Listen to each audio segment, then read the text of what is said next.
होंगे सब पास, अब हो जाएंगे सब पास, अब हो जाएंगे सब पास, क्योंकि क्योंकि आया है कंबाइंड पासिंग रूल, क्योंकि आया है कंबाइंड पासिंग रूल। अब 12th क्लास के सारे स्टूडेंट हो जाएंगे पास, कोई भी नहीं होगा फेल, क्योंकि इस साल आ गया है कंबाइंड पासिंग रूल।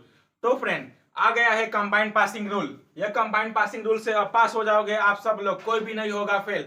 2024 में जो एग्जाम देने वाला है वो अब फेल नहीं होने वाला है, क्योंकि कंबाइंड पासिंग रूल आ गया है। तो फ्रेंड, कंबाइंड पासिंग रूल होता क्या है यह वीडियो में हम जानेंगे, तो चलिए स्टार्ट करते हैं। तो फ्रेंड, कंबाइंड पासिंग रूल यह होता है कि जैसे यह 12th क्लास वाले स्टूडेंट जो है, साइंस वाले और कॉमर्स वाले, और जो साइंस और कॉमर्स वाले जो स्टूडेंट है, उनके मन में यह क्वेश्चन जरूर आता है कि अगर मेरा मार्क्स कम आया तो मैं क्या फेल हो जाऊंगा? नहीं, आप अब फेल नहीं हो पाओगे। अब फेल होना बहुत मुश्किल हो गया है, क्योंकि अब कंबाइंड पासिंग रूल आ गया है।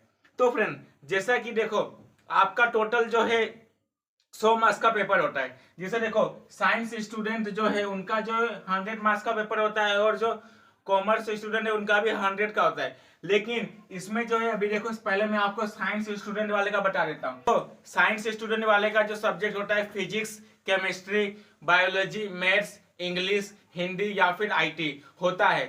तो अभी देखो, आप लोग का जब एग्जाम होगा तो समझ लो, एक एग्जाम्पल मैं आपको बताता हूँ। जैसे यहाँ पर मैंने देखो, बायोलॉजी का मैं एक एग्जाम्पल लेता हूँ। कितने मार्क्स का एग्जाम होगा आपका? 70 मार्क्स का होगा। 70 मार्क्स का एग्जाम होगा। लेकिन जो आपका इंटरनल एग्जाम होगा, जो इंटरनल एग्जाम होता है इसका, इंटरनल एग्जाम इसका कितने का होगा? इंटरनल जो होगा आपके कॉलेज में जो होगा वो 30 मार्क्स का होगा। तो टोटल मिला के कितना हो जाता है? 100 मार्क्स। अभी बच्चा कोई सोचेगा कि जो है, अगर मुझे थ्योरी जब एग्जाम होगा, जो मार्च में जो एग्जाम होने वाला है, अगर इसमें मुझे सिर्फ जो है 6 मार्क्स ही मिला, 70 में से सिर्फ 6 मार्क्स मिला, और मुझे जो है इंटरनल एग्जाम में जो है 30 में से 30 मिल गया, मतलब है कि देखो, आपके स्कूल से 30 में से 30 तो मिल ही जाता है। समझ लो 30 नहीं मिला, चलो कोई कॉलेज वाला है वो आपको 29 ही दिया, तो अभी कितना हो गया आपका? 29 प्लस 6 हो गया 35। तो आप क्या हो गए? फेल या पास? आप पास हो गए। ऐसे ही समझ लो, दूसरा एक एग्जांपल आपको बताता हूं। समझ लो कि आपको जो है बायोलॉजी में आपको 70 में से सिर्फ मिले हैं 10, 70 में से 10 मिले हैं, आपके कॉलेज से 25 ही मिला। समझ लो, अगर आपने प्रैक्टिकल थोड़ा अच्छे से अगर आपका नहीं गया तो 25 मिला, तो कितना हो गया? 35। तो आप पास हो या फेल? पास हो। ऐसे ही सारे सब्जेक्ट का है, केमिस्ट्री का भी ऐसा ही है, और जो अपना फिजिक्स है उसका भी ऐसा ही है। अभी ये हो गया। अभी देखते हैं मैथ्स का कैसा रूल है। अभी समझ लो, मैथ्स का कितने मार्क्स का एग्जाम होता है आपका? जो है मैथ्स का 80 मार्क्स का एग्जाम होगा। 80 मार्क्स का एग्जाम होगा। देखो यहाँ पर जो है मैथ्स का एग्जाम होगा, 80 मार्क्स का आपका एग्जाम होगा। प्लस जो है इंटरनल कितने मार्क्स का होगा? इंटरनल जो होगा वो होगा 20 मार्क्स का। स्कूल में, कॉलेज में जो भी है, तो कॉलेज में होगा 80 मार्क्स का जो है आपका एग्जाम होगा, 20 मार्क्स का कॉलेज में होगा। टोटल कितना हो जाएगा? 100 मार्क्स का।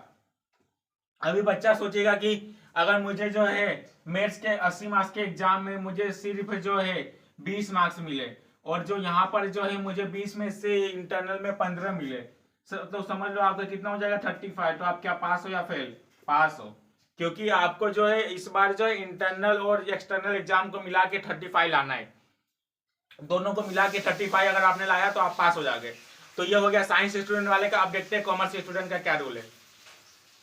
तो फ्रेंड, कॉमर्स स्टूडेंट का भी यही रूल है, लेकिन कॉमर्स स्टूडेंट को जो है प्रैक्टिकल के 20 ही मार्क्स मिलते हैं। जैसो एक देख लो, एक एग्जांपल है ओसीएम का, समझ लो, एक एग्जांपल में बताता हूं। तो समझ लो, अगर आपका जो 80 मार्क्स का एक्सटर्नल एग्जाम होगा, और इंटरनल एग्जाम आपका जो है वो 20 मार्क्स का होता है, कॉमर्स वाले का सबका 20 मार्क्स का होगा।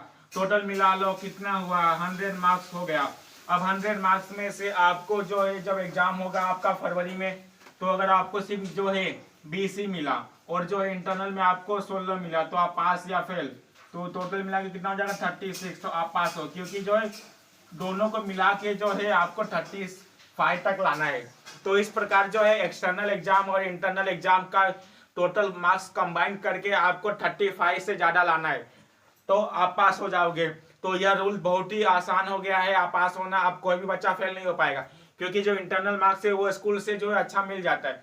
अगर 20 मार्क्स का इंटरनल है तो 18, 19, 20 मिल जाता है। अगर 30 मार्क्स का है तो 27, 28 तो दे ही देते, क्योंकि कोई भी जो है कॉलेज ये नहीं सोचेगा कि उनका रिजल्ट खराब आए। इसके लिए आपको इंटरनल में फुल मार्क्स मिल ही जाते हैं। 1-2 मार्क्स कभी कभी कटते हैं, लेकिन देखा जाए तो लगभग 18, 19 मार्क्स मिल जाते हैं अगर 20 मार्क्स का इंटरनल है। अगर 30 मार्क्स का इंटरनल है तो 28, 29 मिल जाता है सबको।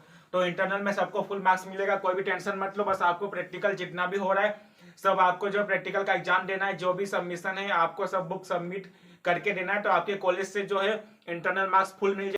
और जो आपका एक्सटर्नल एग्जाम होगा उसमें अगर आपने कुछ मार्क्स अगर आपने जो है ला दिया तो 35 से ज्यादा अगर मार्क्स हो गया तो पास हो जाओगे आप आराम से, कोई भी अब नहीं होगा फेल। अब पास होना बहुत ही आसान हो गया है और जो फेल होना बहुत ही मुश्किल हो गया है। तो अपने आज के लिए बस इतना है। प्लीज शेयर कीजिए वीडियो को, अपने दोस्तों को बताइए ताकि वो भी पास हो सके और उनको भी जो है हेल्प हो सके।